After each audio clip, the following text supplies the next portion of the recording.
Selamat malam, selamat sore, dan selamat pagi buat semua pendengar. Kita hari ini akan bahas beberapa video yang menurut kita itu berhubungan erat dengan pendidikan ya. Iya. Coba laptopnya. Jadi kita nemuin beberapa hari terakhir ada kasus lagi di bidang pendidikan, dan kenapa ya terus berulang gitu. Sini. Oke, kita lihat bersama-sama aja sini ya.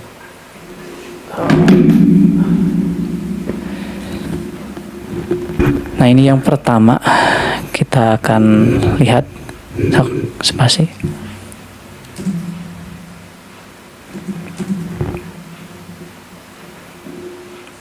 Kalau menampar Bapak dan Bapak sudah mengakui sebagai keluaran dan kesalahan, karena ada unsur kekerasan, ya nggak ada masalah, itu kan harus diakui, kan gitu loh Pak.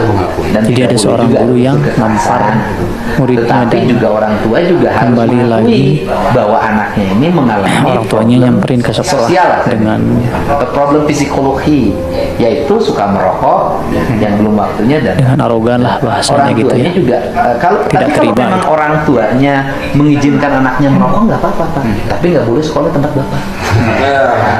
Kan sederhana. Ya kan? Nanti tanya, Ridho nggak anaknya merokok? Kalau Bapak Ridho, ya nggak apa-apa, tapi sekolah Bapak tidak menerima anak yang merokok. Terus kemudian kalau orang tuanya juga bolehlah anaknya kabur, nggak apa-apa. Artinya dibolehkan. Menurut Bapak bagaimana kalau anak kabur dalam setiap hari tidak menyelesaikan sekolah? Kalau kata orang tuanya nggak ada masalah, nggak apa-apa Pak. Berarti bahwa aturannya tidak boleh di sekolah Bapak. Berarti silakan sekolah di sekolah lain yang boleh merokok dan boleh kabur. Sederhana. Ya, gitu loh. Jadi dari sisi namparnya tetap Bapak menurut saya tidak tepat menampar, gitu dari sisi nampar loh, kan gitu loh. Tetapi juga orang tuanya ke Bapak harus minta ganti untuk tidak dilaporkan ke polisi. Menurut saya juga itu tidak tepat. Kalau menampar Bapak dan Bapak sudah Itu salah satu video yang akhir-akhir ini muncul kembali di media sosial. Kalau lihat tayangannya, jadi saling rekam lah gitu. Jadi kata ayah dari anak dari siswa ini, saya laporin katanya ke Pak Dedi, ke Kang Dedi gitu. Ternyata malah langsung dipanggil sama Kang Dedi gurunya gitu. Dan kalau kita lihat Kang Dedi cenderung mungkin lebih ngedukung gurunya gitu, karena kan ada sebab. Kalau kata si bapaknya, saya namparnya itu karena saya peduli, justru katanya peduli karena ya kalau nggak kalau nggak diperhatiin dia bakal terus-terusan kayak gitu. Dan itu bahkan katanya nggak cuman satu kali, jadi dia udah beberapa kali dipanggil oleh sekolah ya, karena kasus-kasus yang lain. Dan yang terakhir itu ngerokok, anaknya suka ngerokok katanya, kemudian kabur gitu sama teman-temannya. Dan kalau kita nonton video lengkapnya, jadi ada indikasi orang tuanya itu kan seorang konten kreator. Agak sempat lihat scroll di Instagram, jadi dia itu emang kemungkinan ya diduga cari engagement gitulah dari Kang Dedi gitu supaya lebih naik gitu. Gimana komentar Adit tentang fenomena ini?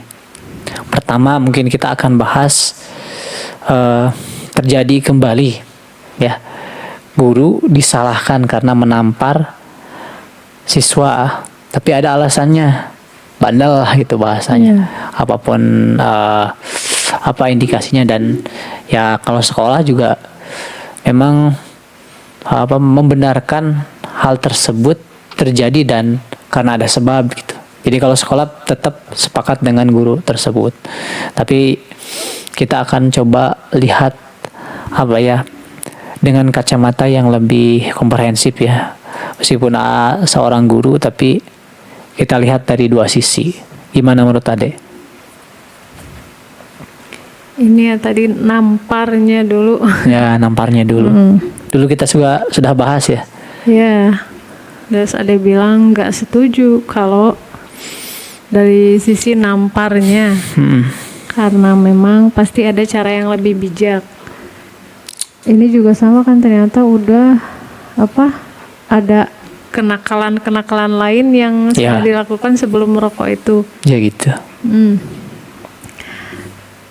Tadi namparnya ya emang nggak setuju, kurang tepat ya, ada cara yang lebih bijak. Jadi kalau ada masalah yang merokok itu dianggap masalah, Kesiaran Mbak Dia. yang merokok itu dianggap masalah di sekolah, baiknya nggak langsung ke solusinya, coba cari dulu akarnya kenapa anak bisa seperti itu.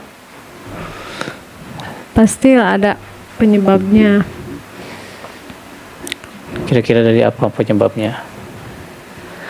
Mungkin kalau kita lihat emang ini kan di SMP. SMP itu kan anak-anak cenderung sedang mencari jati diri mereka. Iya. Ya kalau tidak diarahin, ya ujung-ujungnya mereka gabung dengan masih mending gabungnya dengan geng yang bener gitu. Ya, dalam artian meskipun dalam kacamata mungkin ngerokok itu perdebatan boleh atau enggak buat seorang siswa, tapi kalau di sekolah itu jelas salah. Nah kalau di luar sekolah itu mungkin ada anggapan ya terserah aja gitu.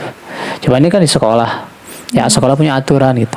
Makanya kata Kang Deddy kan ya silakan aja tanya ke orang tuanya. Kalau bapak lihat anak bapak ngerokok gitu dan itu boleh, ya emang enggak, ambil aja gitu. Tapi kalau di sekolah kami ya enggak gitu. Jadi sampai-sampai kemarin sempat diskusi sama guru-guru, mungkin sekarang mah kalau guru terus disalahin mah aturannya semakin singkat saja. Jadi kalau anak bandel udah aja langsung kembaliin ke orang tua, biar enggak panjang urusannya. Kalau pakai kekerasan kan jadi panjang urusannya. Tapi kalau kita misalkan ketika masuk ke sekolah daftar, kemudian tanda tangan di atas materai, ketika anak ibu atau anak bapak tidak mematuhi peraturan di sekolah yang bertujuan untuk mendisiplinkan anak, silahkan kembalikan lagi ke orang tua, didik sendiri gitu, atau cari sekolah lain yang menurut bapak ibu sesuai. Bisa aja kan gitu. Juga sebenarnya kan tugas mendidik utama itu orang tua ya, bukan sekolah hanya membantu. Ditambah kalau misal dipulangkan ke orang tua tanpa solusi yang bijak juga rame nanti lagi kedepannya gimana? Rame lagi ya, makanya gitu. Makanya harusnya perjanjian di awal. Sebenarnya kalau sekolah ini udah lengkap. Jadi ketika mereka masuk ada perjanjian itu. Jadi sebenarnya kalau kata Kang Deddy ya, kalau tetap gak nerima katanya, ya udah kembaliin aja. Meskipun kabar terbaru sebenarnya masalah ini udah selesai ya. Akhirnya damai. Jadi yang awalnya orang tuanya ingin laporin guru tersebut, akhirnya enggak lah, karena dipanggil Kang Deddy juga ke sini dan diajak ngobrol juga. Akhirnya didamain lah keduanya dan damai gitu. Nah ini fenomena baru juga ya. Ya mungkin diduga orang tua tersebut ingin cari engagement juga dari Kang Deddy gitu. Kalau lihat postingan-postingannya ya, karena dia konten kreator. Ini cukup riskan kalau memang benar-benar tujuannya seperti itu. Jadi ngorbanin anak, padahal katanya anaknya udah sekolah lagi gitu. Jadi udah beres sebenarnya masalahnya. Cuman diperpanjang lagi sama ayahnya. Sampai-sampai kalau kita baca komentar-komentar netizen itu kan mengerikan. Kalau netizen Indonesia mengerikan. Jadi benar-benar nyalahin orang tuanya. Kan anaknya udah sekolah lagi, artinya udah bener. Jadi memang ditampar dan gurunya juga mengakui itu salah lah gitu ya. Salah dengan cara seperti itu. Mungkin karena udah keterlaluan juga gitu. Tapi ya diperpanjang oleh orang tuanya sendiri karena diduga mencari keuntungan dari kasus ini supaya dia lebih naik gitu di sosial media gitu. Ternyata netizen malah rame gitu. Ya itulah di SMP. Kalau di SD memang jarang banget ada kasus-kasus seperti ini. Dulu sempat ketika SD ada orang tua yang ke sekolah itu bawa golok. Siapa yang apa ya bahasanya, yang ngebully anak saya. Padahal anaknya itu terkenal bandel banget di sekolahnya. Jadi terkadang orang tua itu nggak sadar bahwa anaknya itu bandel. Termasuk mungkin ayahnya yang satu ini. Dia itu mungkin nggak sadar anaknya itu bandel gitu. Karena sebenarnya kurang perhatian dari orang tuanya. Ya. Itu kan. Padahal anaknya udah kembali lagi ke sekolah, tapi dia malah memperpanjang masalahnya. Ini kan satu fenomena yang unik dan apa ya aneh lah kalau di Indonesia itu. Jadi harusnya kan orang tua itu mempercayakan ngedidik anaknya itu ke sekolah. Tapi ketika dididiknya bener, malah jadi arogan gitu orang tuanya. Justru ini tamparan gitu maksudnya buat orang tua. Mungkin anaknya nggak ada sesuatu yang salah gitu dengan anaknya, ada sesuatu yang harus diperbaiki, diperhatikan. Ya gitu. Tuh. Jadi orang tuanya juga harus introspeksi ya. Iya. Siapa tahu ya salah orang tuanya, jangan-jangan yang kurang perhatian. Ya karena 90% pendidikan itu pasti tanggung jawab itu tanggung jawab orang tua. Tanggung jawab orang tua ujung-ujungnya. Meskipun udah damai, tapi yang kita maksud kita angkat kembali case ini karena kenapa terjadi lagi gitu. Setelah kemarin-kemarin yang kepala sekolah nampar itu juga ya. Terjadi lagi. Kalau kita lihat dari sisi guru, kenapa sampai nampar? Sepertinya serasa kayak udah jadi orang tua gitu. Kita juga kan kalau ini banget ke anak kayak pengen apa gitu. Si bapaknya juga kan gitu ngomong, saya ini kan kayak orang tua kalau di sekolah katanya. Jadi benar-benar kalau saya niatnya mau cuek, mau udah aja cuekin katanya. Biarin mau ngerokok, mau apapun itu terserah. Tapi karena saya perhatian dan punya rasa tanggung jawab sebagai seorang guru, makanya ketika Pak Dedinya tanya, Bapak kapasitasnya sebagai guru BP atau keriswaan? Bukan, saya hanya sebagai guru yang punya kepedulian terhadap murid saya gitu. Kehel gitu. Gitu ya. Selalu ada lah. Kalau kita mungkin dilihat dari sudut pandang guru itu kan sebenarnya kalau di Indonesia kenapa relatif bahasanya ya, pedagogiknya masih belum kayak di luar gitu ya. Masih ada kekerasan lah gitu. Masih banyak yang menggunakan kekerasan fisik.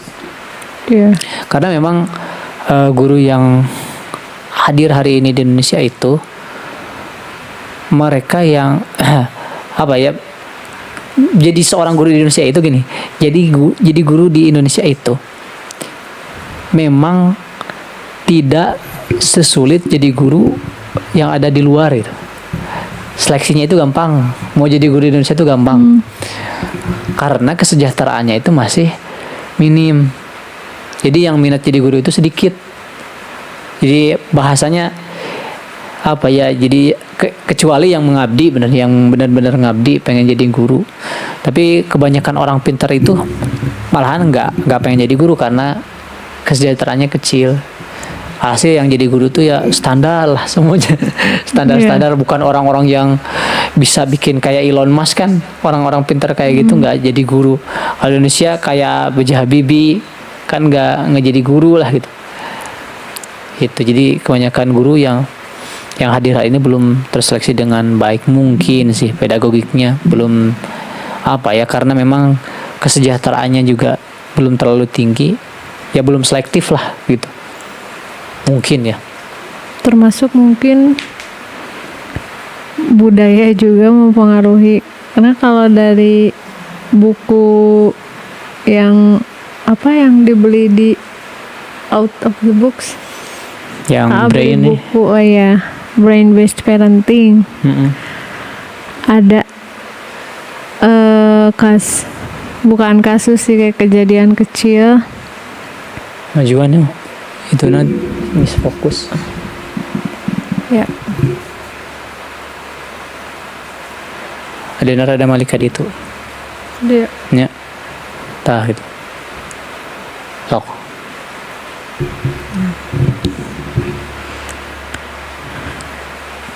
ada kejadian di Finlandia ya, di buku itu brain based parenting di Finlandia kalau nggak salah. Gimana? Buku itu karangan Dr. Ayu. Jadi kalau di sana Dokter Ayu itu lagi jalan-jalan ke perpustakaan. Terus ada anak yang lari-larian, kalau nggak salah sekitar usia SD lah ya. Terus nabrak rak buku sampai si bukunya tuh jatuhan. Lalu reaksi penjaga perpustakaannya itu nggak langsung marah-marah apa mukul apa gimana. Itu kan emang kesalahan si anak ya. Tapi nggak langsung marah langsung gimana, tapi bilang gini sama anak-anak itu, dua anak itu yang nabrak rak buku. Kamu lagi main ya? Nggak tahu main petak umpet nggak tahu apa. Iya katanya. Tapi katanya kamu rak buku ini gitu jadi berantakan. Nanti saya harus beresin gitu. Bantu saya intinya, meskipun cuma 1-2. Terus si anak itu lari lagi setelah itu.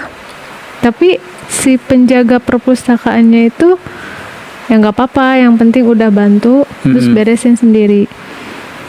Nah, Dokter Ayu bilang bahwa kayak wow gitu, perlakuan budaya orang Finlandia di sana seperti itu. Maksudnya nggak kayak bandel, nggak gimana kan kalau di Itu kita penjaga perpusnya ya, iya, bukan Cina. gurunya. Dokter Ayu Gurunya. yakin.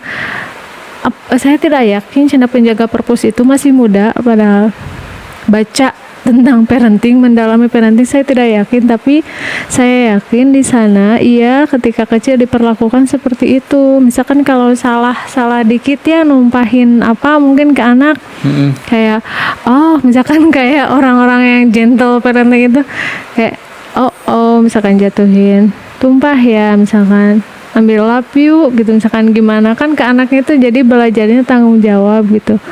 Maksudnya sama kasus ini juga mungkin kan ngaruh ya sama budaya Indonesia yang dulu dijajah. Jadi ada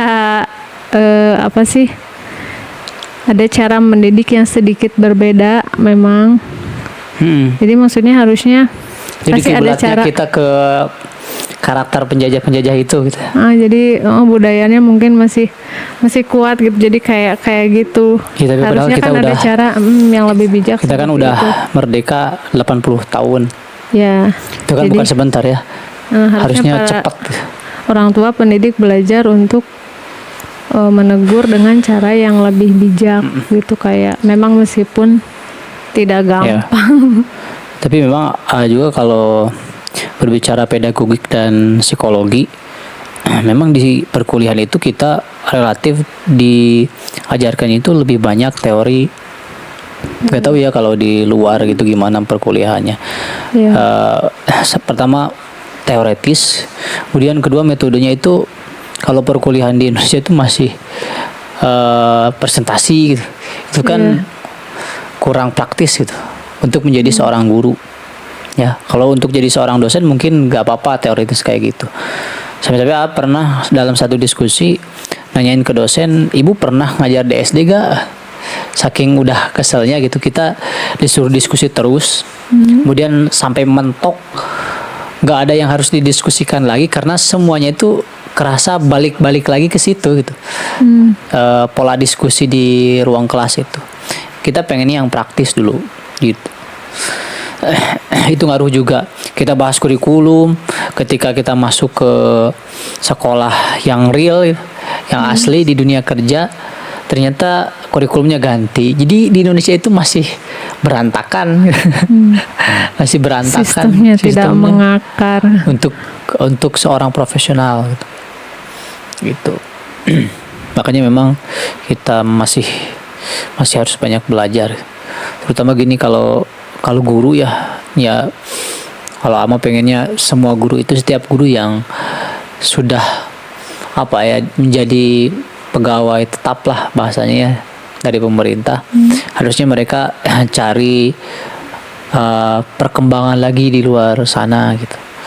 Mau dari buku, mau dari jurnal, mau dari sosial media, gimana sih sebenarnya kita harus memperlakukan peserta didik kita, termasuk mengkondisikan lingkungan belajar siswa di sekolah itu harus seperti apa, ruangan kelasnya harus seperti apa, lingkungan sekolahnya harus seperti apa.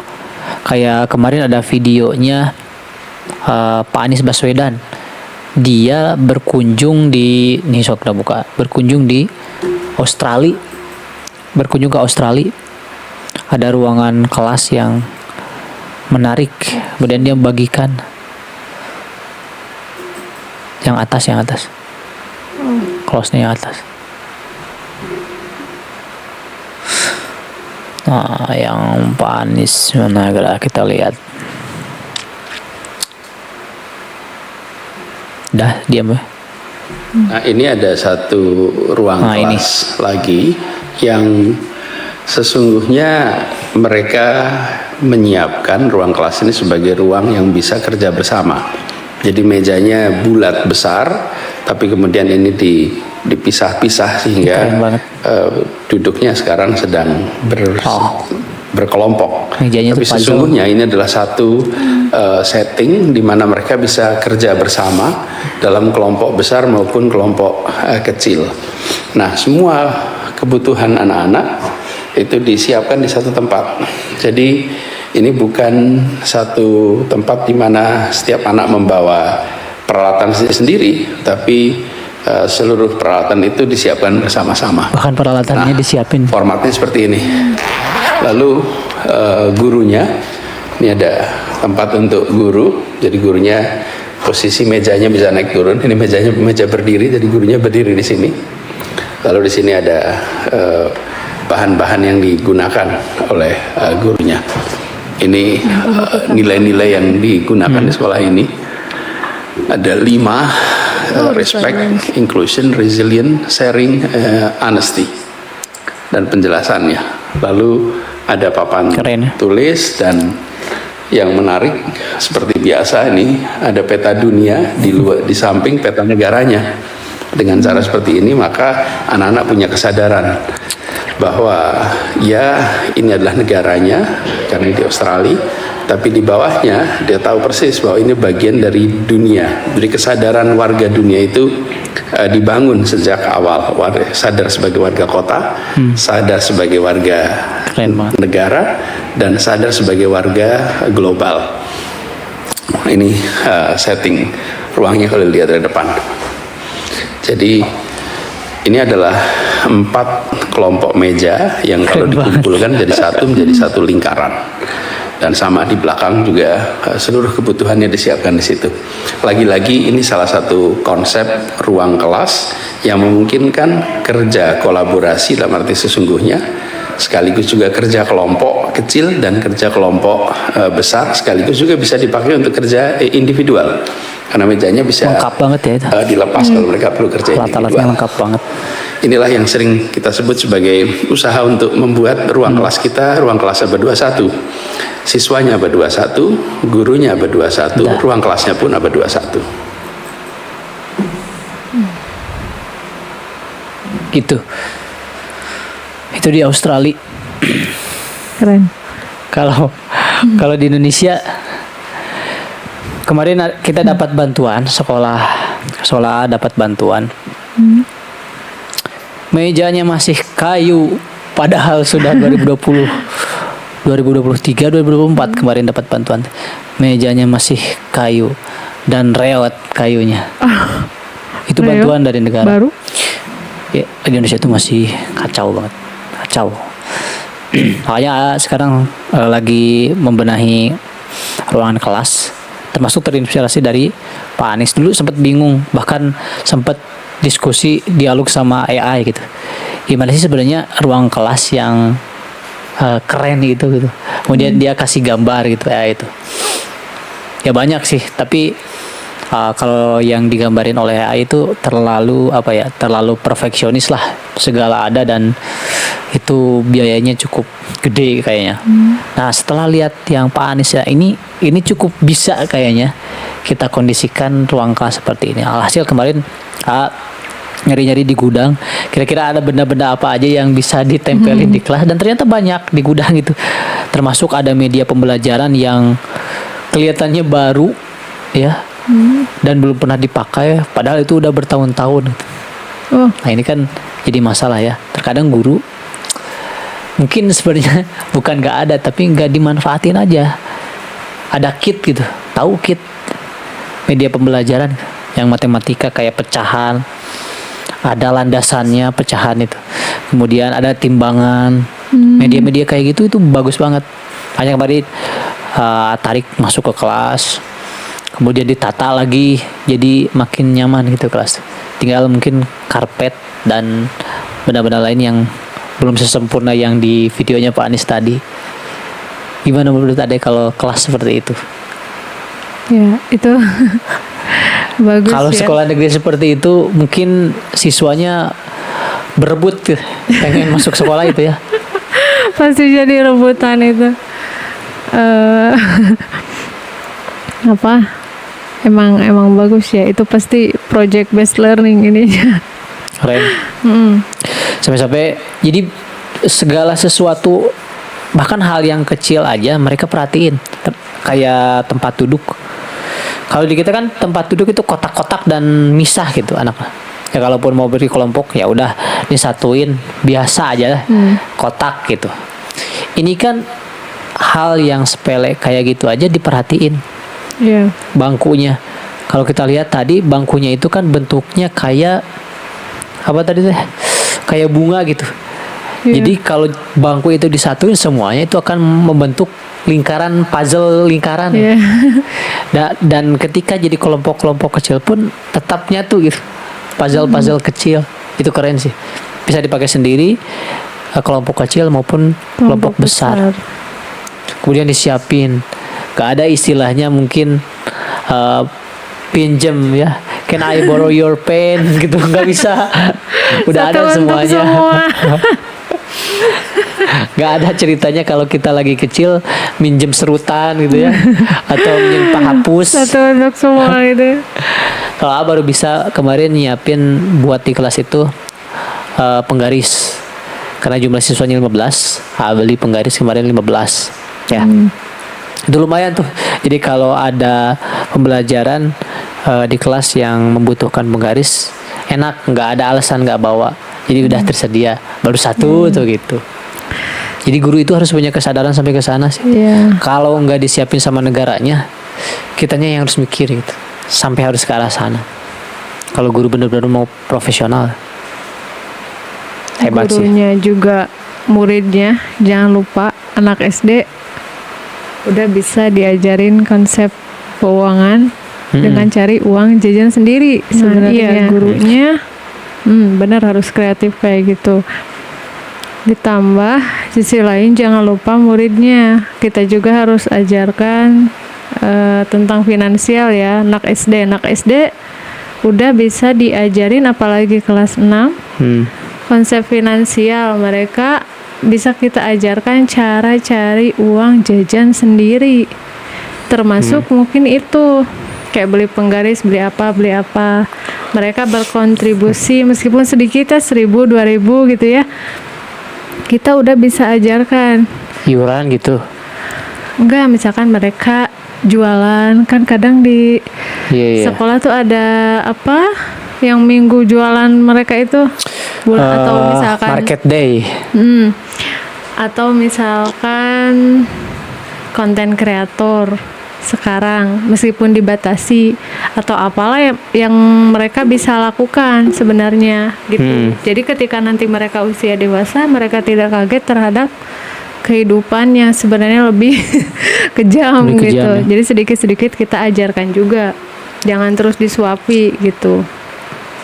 Apalagi di atas kan di Cicantel, kata A, anak kelas 6 apa dia yang udah keluar juga udah bisa cari uang sendiri, yang Iya. ngangkut semen, naik motor gitu. Oh, itu. Dan sekarang gak lanjutin. Nah ini tapi anehnya gini, kalau di pedalaman itu ya di sekolah lah. Sebenarnya bukan pedalaman sih.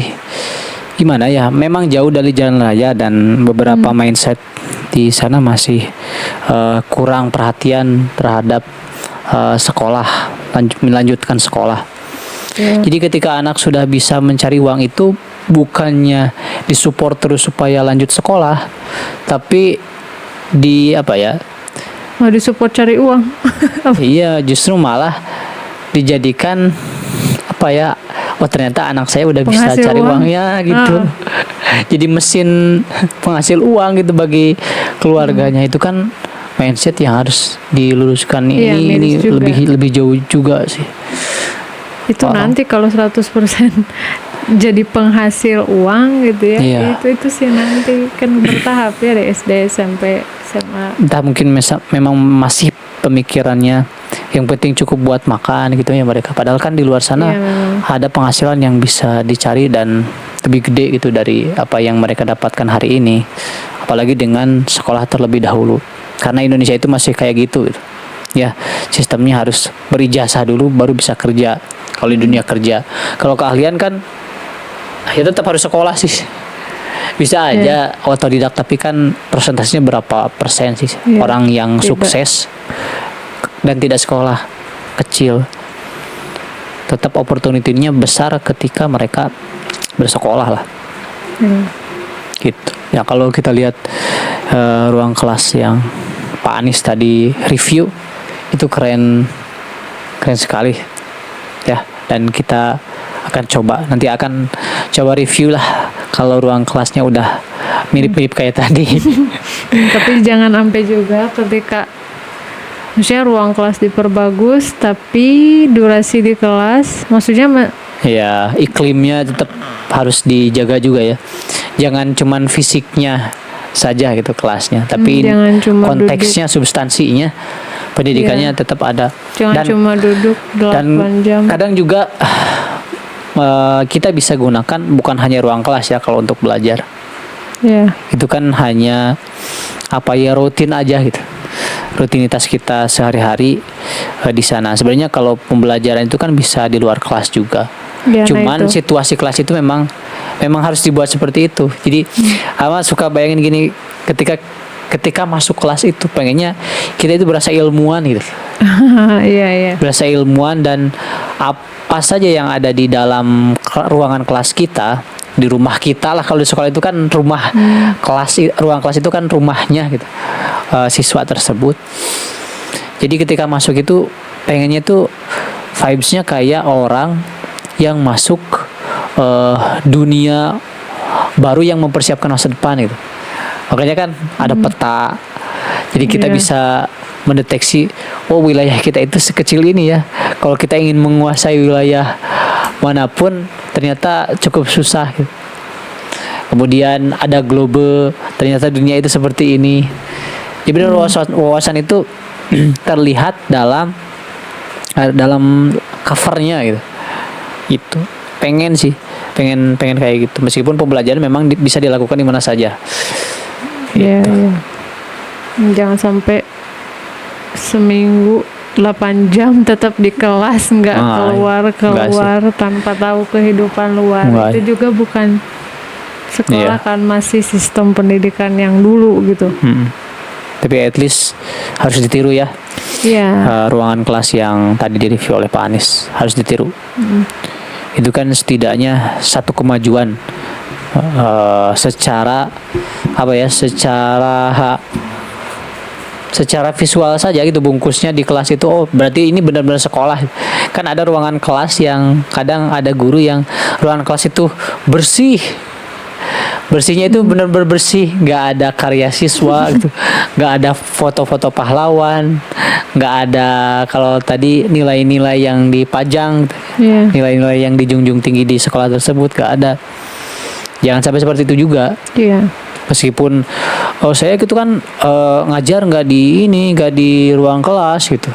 Jadi ruang kelas itu hanya tempat berteduh aja. Nah nggak bisa gitu juga. Ruang kelas tetap harus didesain semenarik mungkin supaya siswa merasa saya itu sedang ada di ruang sekolah gitu. Dan gini, ada hal menarik nih yang satu persepsi dengan A. Ketika lihat video tadi di dalam lemari rak yang di bawahnya alat-alat tulis siswa itu ada monopoli, mainan monopoli. Dan akan kemarin bukan kemarin minggu-minggu yang lalu beli juga itu monopoli ketika mau beli mainan Ahsan sempat lihat monopoli dan teringat, bukan hanya mengingatkan tentang masa kecil main monopoli, tapi memang itu mainan bukan hanya sekedar mainan tapi berbicara tentang dunia juga kan. Jadi ada negara-negara kan. Iya. Kemudian bagaimana kita bertransaksi. Manajemen keuangan. Ya, manajemen keuangan menguasai. Kemudian ada peraturan di sana kan, ada hukum, ada kesempatan, ada dana Gila ya, umum. ternyata dulu kita belajar. Ya, ternyata itu Nggak dunia, sadar. bukan ini. Dan tadi lihat di rak kecilnya itu ada monopoli. Ternyata satu frekuensi gitu ya. Kalau kita memang berpikir bagaimana cara mendesain kelas itu seperti dunia, salah satunya ternyata ada media itu sama. Ketika ruang kelasnya berubah, otomatis cara belajarnya juga pasti sedikit Berubah. Pasti Berubah. lebih ke kreatif. Pasti. Lebih berwarna. Ada punya video apa?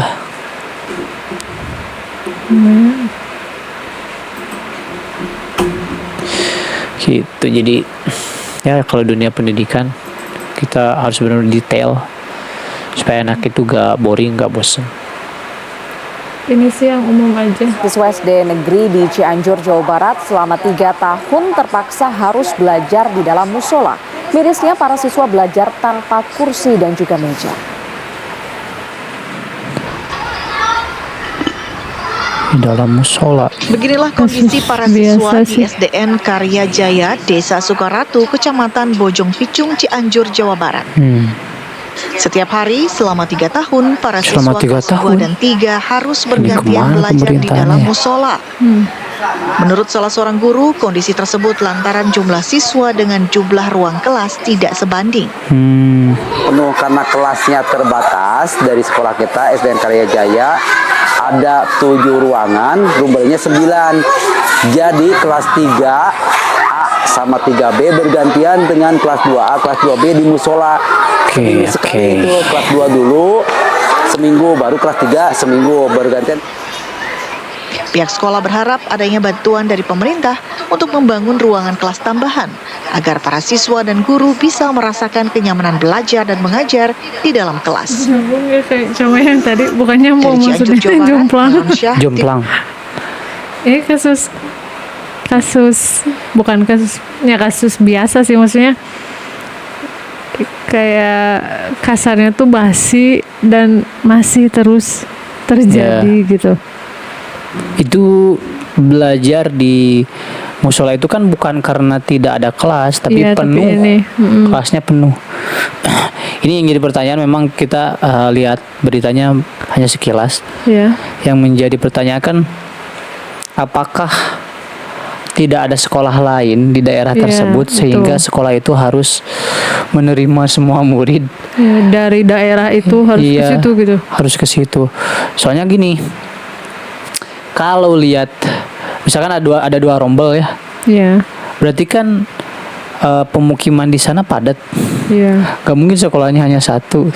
Biasanya kalau yang pemukimannya padat, sekolahnya itu biasanya banyak juga gitu. Makanya tanda tanya juga ketika kok diterima semuanya gitu. Padahal kapasitasnya gak memadai. Iya. Itu kan bukan tidak ada ya. Ya, bukan tidak ada. Ini bukan. Gitu, tapi memang Itu kan permasalahan. Mungkin saja kalau kita asumsikan mungkin karena tidak ada lagi sekolah atau sekolah yang lain itu jaraknya cukup jauh, bisa aja kayak gitu. Gitu. Jadi jomplang sekali dengan video sebelumnya. Satu kelas cuma berapa ya tadi sih? Tapi gini, emang kalau Indonesia, kalau kita berbicara tentang Indonesia itu kan memang banyak gitu ya penduduknya. Iya. Tapi tidak, kalau kita buat kurva nggak sejalan dengan tingkat kemajuannya gitu. Jadi memang mungkin itu alasannya kenapa di Indonesia ada KB, supaya lebih efisien mungkin kehidupan ini. Jadi nggak cuman banyak tapi berkualitas gitu. Kan kalau negara-negara lain kayak Jepang, Singapura, mereka bisa maju karena bahasa Sunda nama kageroh gitu ya.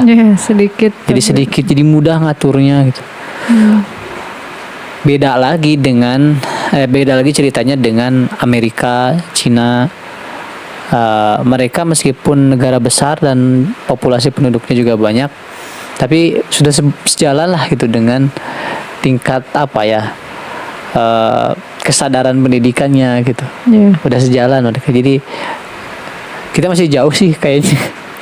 Kalau lihat di lapangan, bukan pesimis ya, tapi ini by data memang kesadaran pendidikan aja kita masih jauh gitu. Gitu. Dan fokus pemangku kebijakannya, pemerintahnya hari ini kan nggak ke fasilitas, meskipun dikasih TV satu-satu gitu. Padahal masih banyak bangunan yang mau roboh gitu. Padahal itu harus didahulukan. Itu dunia pendidikan.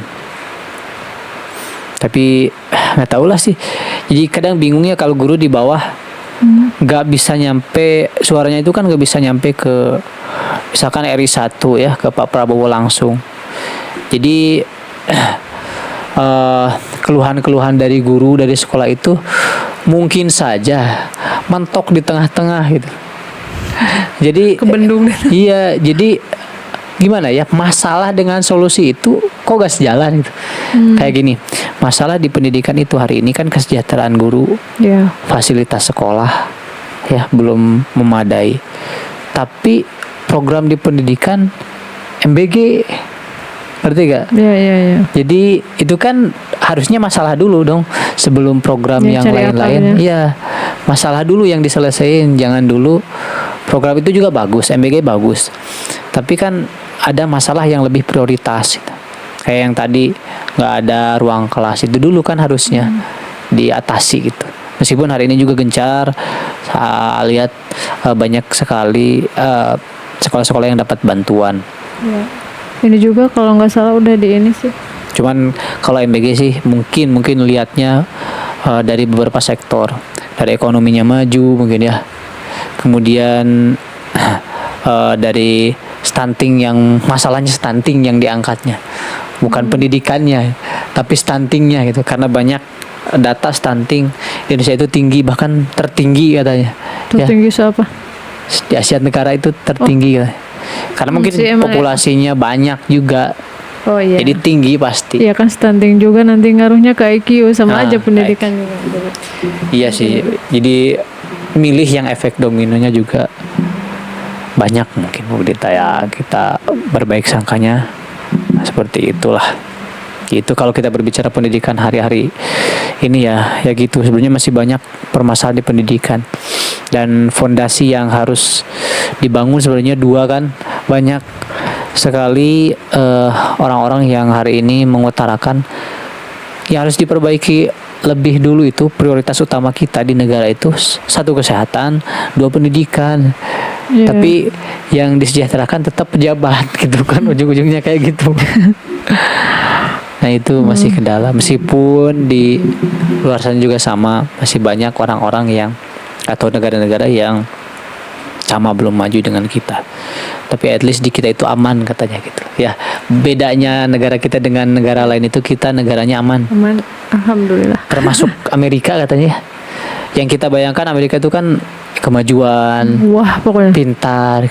Padahal di sisi lain ternyata kata kayak si Panji Pragiwaksono, si Panji Pragiwaksono, dia itu kan pindah ke warga negaranya Amerika.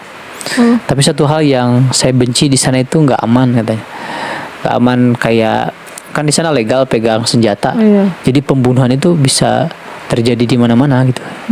Gitu. Kalau di kita kan aman, kita keluar ke sini, ke sana kemari. Makanya wajah bayi-bayi itu pada ditutup-tutupi. Gitu. Karena nggak aman. Ya ada sisi-sisi ininya ya sih Kak. Jadi hidup itu pilihan mungkin ya. Pilihan. Ada yang mau maju banget, resikonya juga berat gitu. Orang-orang yang di dalamnya terlalu terbuka mungkin ya. Liberalisme gitu. Kalau di Amerika itu Kapitalisme. kalau di kita memang kemajuan belum, masih jauh, tapi at least tingkat keamanannya cukup tinggi gitu. Mungkin. Tapi yang dirasakan alhamdulillah aman, bisa beraktivitas dengan lancar gitu ya. Ada lagi yang mau diucapkan? Ada video lagi atau enggak? Enggak, udah. Ya itu saja untuk hari ini. Let's close.